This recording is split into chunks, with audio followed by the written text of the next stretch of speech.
A while back I saw this video and it pissed me royally. I mean, it is so dumb. I just couldn't take it.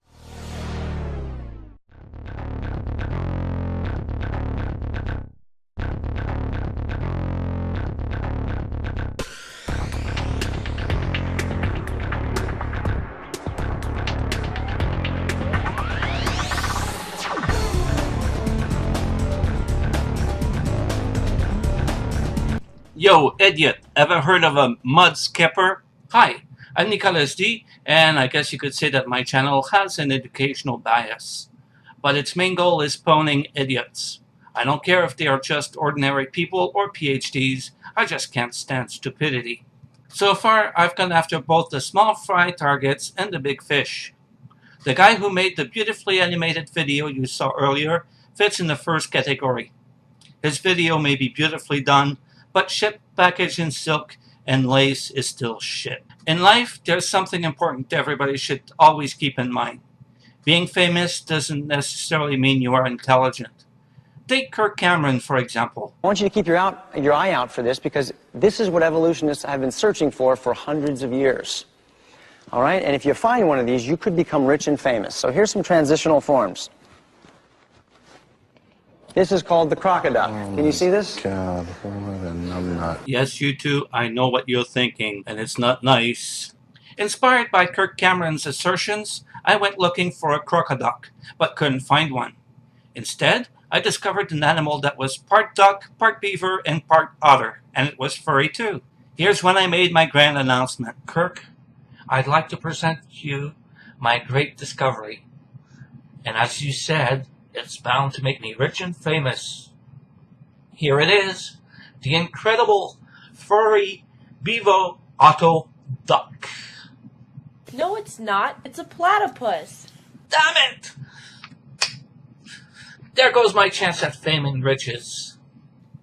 After Kirk Cameron, I decided to aim for a tougher target.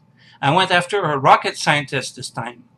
Dr. Jason Lyle. He has a doctorate in astrophysics. Did I aim too high? I don't think so. Dr. Lyle was rather disappointing. The philosophy that we should come to evidence without a philosophy is itself a philosophy. Philosophically speaking. For me, for the creationist, the Bible is the ultimate standard. Now, I'm not saying that all creationists have the Bible as their ultimate standard. I'm just saying they should. Why? Because the Bible is true, of course. Then I found out Bill O'Reilly says Nephilim Free is not a real Christian. Actually, he didn't mention Nephilim Free. He was talking about Anders Behring Breivik. But what he said applies just as much to Nephi as it does to Breivik. The man might have called himself a Christian on the net, but he is certainly not of that faith. So according to Bill O'Reilly's definition, you must be attached to a church and cannot criticize the Protestant belief system in general, or else you're not a good Christian.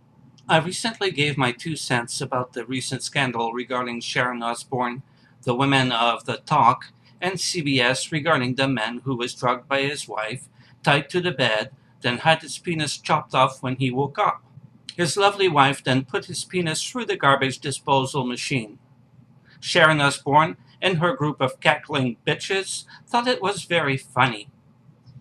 Being a typical mild-mannered French-Canadian, I had very little to say on the topic.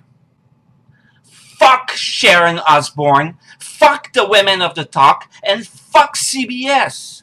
I also have to make you aware that us French-Canadians are very private people.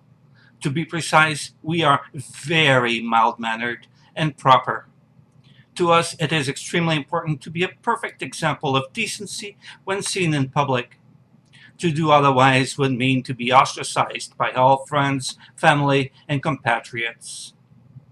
Not being the type who swears, you can be certain I would never dare to behave otherwise. Well, I've been tagged for the 2nd time in 1 week, and this time it was Gokster.